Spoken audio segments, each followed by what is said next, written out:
Est-ce que vous avez déjà rêvé d'aller en vacances à Bora Bora, d'être sur la plage, de boire votre petit cocktail, d'entendre les bruits des vagues et de la mer et de respirer l'air frais? Si vous avez répondu oui, ça tombe bien, parce qu'aujourd'hui, direction Gloucester en Grande-Bretagne.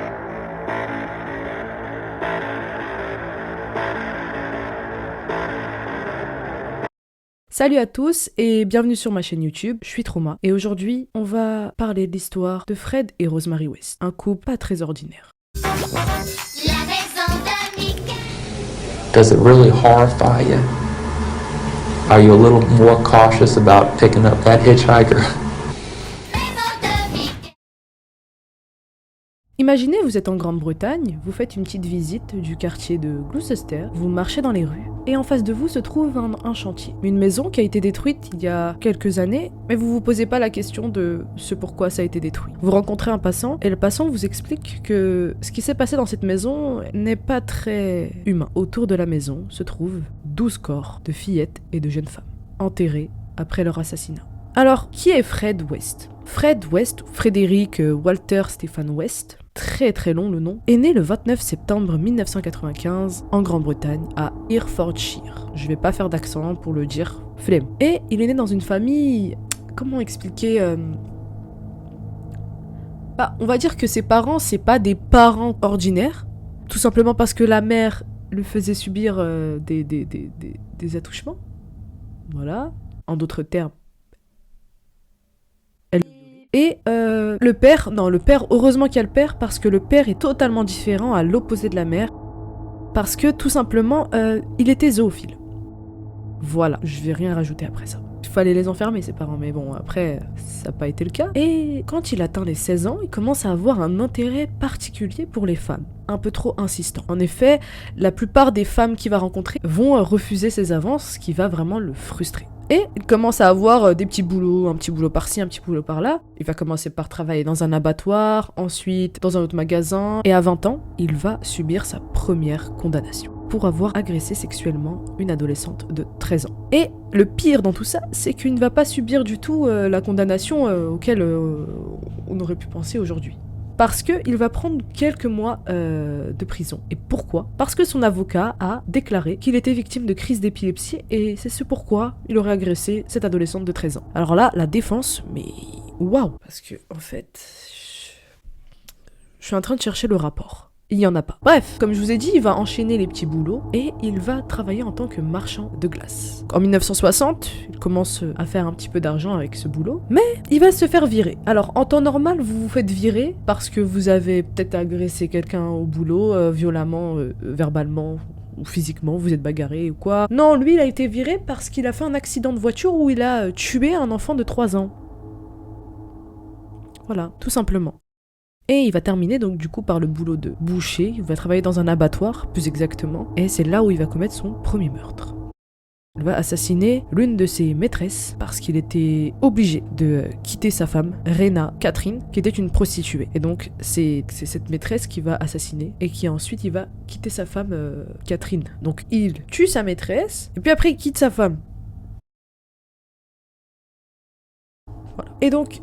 En parlant de Catherine, on va parler un peu de Catherine, on va prendre du temps pour Catherine. Catherine, ou Rena, était une prostituée. Elle avait eu une enfant, mais avec un autre homme. Et cet enfant s'appelle Charmaine. Et il faut savoir que, quand ils se sont quittés, Charmaine vivait avec Fred, un inconnu, parce que ce n'est pas son père, Fred. Charmaine, son père, c'était un conducteur de train.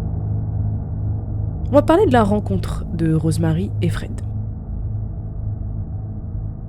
Il faut savoir que Fred se baladait tranquillement vers l'arrêt de bus, pas loin de sa ville, et il tombe, on va dire, sous le charme de Rosemary. Mais il y a un petit bémol, un petit problème, parce que il a 25 ans et elle a 15 ans.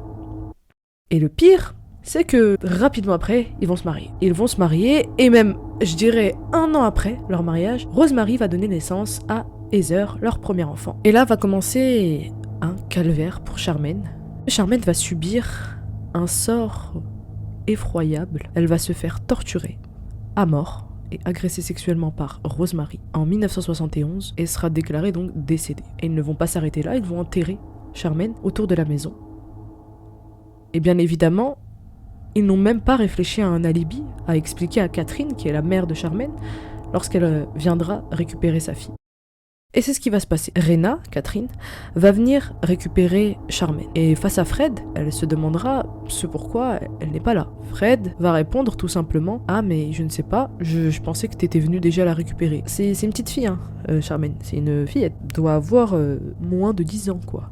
Enfin, on perd pas un enfant dans une maison. Fred, l'alibi, il fonctionne pas, quoi. Et donc, c'est ce qui va se passer, c'est que Catherine ne va pas du tout croire à Fred et va s'inquiéter. Elle va donc le questionner à mort, et ça plaît pas du tout à Fred, et pas non plus à sa femme Rosemary. Et malheureusement, pour Catherine, elle va subir le même sort que sa fille Charmaine.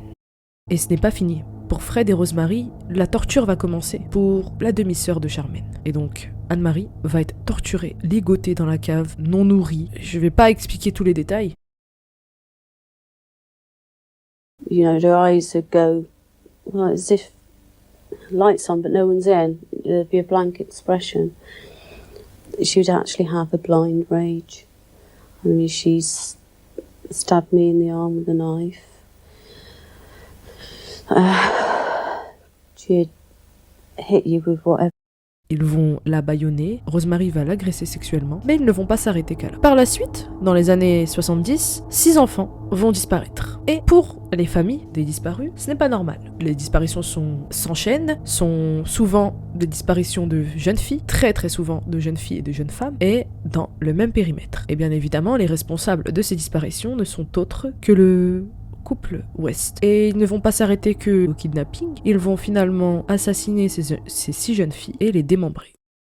Après ces disparitions, quelqu'un de très proche, Heather, l'enfant aîné de Rosemary et Fred, va disparaître. Et c'est la disparition d'Heather qui va amener les enquêteurs à se pencher sur ce couple en apparence ordinaire et donc à essayer de résoudre cette affaire. Heather a disparu depuis maintenant 7 ans. Et c'est après ces 7 ans de disparition que la police va finalement s'en inquiéter et rencontrer le couple. C'est affreux. Elle a disparu depuis 7 ans quand même. 7 ans. Le 2 février 1994, un mandat d'arrêt va être émis sur le couple et la maison des West. Et le mandat de perquisition va porter ses fruits parce que on va trouver le pourquoi de la disparition de Heather. Au départ, l'alibi de Fred, parce qu'il est très fort lui en alibi, faut se le rappeler ça. Il explique que sa fille est lesbienne et qu'elle a fugué et qu'elle n'a pas dû fuguer bien loin parce qu'elle n'a pas de passeport. Enfin, tu n'as jamais appelé la police pour dire oui, bah elle a disparu. Non, il faut que ce soit les voisins, les gens autour qui l'ont déjà vue pour dire ah mais on la voit plus, c'est très grave. La police n'est pas dupe et évidemment l'alibi ne fonctionne pas. Et la dépouille de Heather va être retrouvée dans la cave du couple. Mais quand la police va commencer à fouiller autour de la maison, ils ne vont pas trouver que la dépouille de Heather, mais les 9 autres personnes, dont des personnes et des fillettes disparues depuis quelques années. Et en plus le pire c'est qu'ils n'ont même pas essayé de faire disparaître les corps ou quoi. Vraiment ils les ont enterrés autour, c'est comme s'ils voulaient qu'on les trouve. Mais bon. Alors, qu'est-ce qui s'est passé après cette affaire et après cette perquisition ? Il faut savoir que les 2 personnes, évidemment, Rosemary et Fred West, vont être incarcérés dans la prison de Wilson Green, en Grande-Bretagne. Et malheureusement, Fred va se pendre en 1995, mettre fin à sa vie en attente de son procès. Je dis bien malheureusement parce que là, vraiment, c'est la lâcheté pure. Et pour Rosemary, bonne nouvelle, parce que elle est toujours en prison. À l'heure actuelle, elle a 67 ans et elle est toujours en prison. Elle finira ses jours dans cette prison de Wilson Green.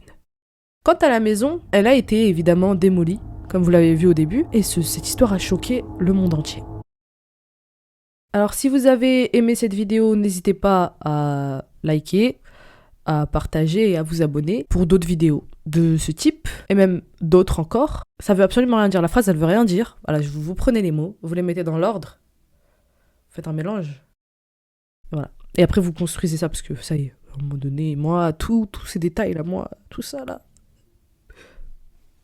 Est-ce que j'abuse ? Oui. Merci.